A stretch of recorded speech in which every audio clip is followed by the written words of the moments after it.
folks, I'm gonna tell you about the time when I started out in the life of crime, when my eyes were steel and my blood run cold. Yeah, I was an outlaw, wild and mean, the baddest actor you've ever seen. Back when I was round about 6 years old. It was on some early summer day. An older and wiser friend by one whole grade asked me if I wanted to learn how to smoke. Well, I answered him, yes sirree. What kind of outlaw do you think I'd be if I was some dude who never learned to take a toke? Well, my friend's name was Shane Countryman. All he was missing was a 6-shooter gun, like some desperado straight out of Louis L'Amour. And I tagged along as he led the way, a full-fledged outlaw that summer day, strutting by the windows of the Main Street stores. Well, Shane knew just where we needed to go. There's an auction room in the old train depot, and a coffee can with rolling paper and tobacco leaves. And all that stood between us and that coffee can was a single pane window, so part of my plan was to pick up a brick and just give it a heave. Oh, but it was high noon, smack downtown. Pretty soon all you could hear was the god-awful sound of shattering glass landing on the avenue. That's when I heard a shout from over my shoulder, another voice I knew was my older brother. He shouted, fellas, what the hell you trying to do? Well, I told him we were gonna learn how to smoke. At first he thought I was telling some joke, but he could see I was dead serious by my devilish grin. And he came to realize he stepped right into a crime scene, and even accomplices can do hard times, see? So he was gonna have to help his little brother out once again. So we lifted Shane through the broken window, and we all ran with a coffee can in tow, and figured we all got away scot-free. Yeah, we all thought we were pretty smart fellas. Stashed the stuff in the babysitter's root cellar and went home for dinner, just slurping our spaghetti. That's Western, just to keep with the theme. There was a large-knuckled, meaty knock on the door. My mom went to answer. There was murmuring before she called out, boys, get your butts down here. Well, we both looked up, and standing in the frame was the large silhouette of the sheriff by the name of Killpack.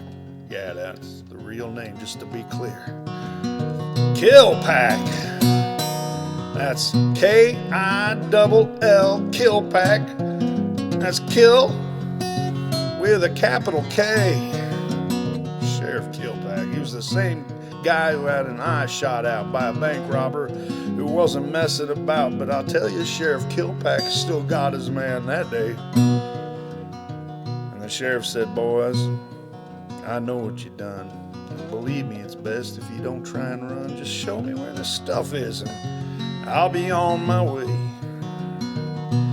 Well, I sheepishly pointed across the street to the babysitter's house, and my brother and me led him down into that root cellar, and he got the stuff and he was gone. And we both kind of breathed a sigh of relief until we realized, my brother and me, that the law had just left us alone to face our dear old mom. Oh, weeks went by, and my own cousin told me he heard of a rumor that was buzzing around, and that whole damn town knew all about our sins. And Uncle Malcolm, my cousin's dad, who worked downtown, he might have seen the whole darn thing go down, and for all I know to this day, he's the one that turned us in. And to my mother's chagrin, she had to take my brother and I to the juvenile court and to the town nearby, and we gave our story and told to sign on a dotted line. Well, I looked at my mom with fear and shame. She knew right away I couldn't spell my last name, so she just said, just write your first name, Chad, it'll be fine. But I was only a second grader, you see, and I used to flip around my D's and my B's, and so there in the courthouse I sat and scrawled out the word Chab. Yeah, Chab. It was my outlaw name. Certainly didn't roll off the tongue like Jesse James or Billy the Kid or Buffalo the Bill or Calamity Jane. Chab. Oh. I did learn a very big word that day. Everyone probably had their own takeaway, but me, I learned the meaning of the word restitution. And restitution meant that on that summer long, my brother and I would have to tag along with my grandpa and do odd jobs until we paid him back. Oh, for all the money we owed and that broken window, and for the rolling paper and loose leaf tobacco, which now is safely in the possession of Sheriff Kilpack. Now I'd like to say that the story ends here. There's one final chapter to share. You see, we moved immediately to another town. My mom was hoping for a brand new start for us and for her, and God bless her heart. She was hoping we'd learn our lesson for the crime we'd done. But 2 weeks later, there was a knock on our new door. She opened it up. Standing there before her was our fellow outlaw, Shane Countryman. In a twist of fate, after the depot deal went down, his family had moved away to the very same town, and Mom just stood there, turning green.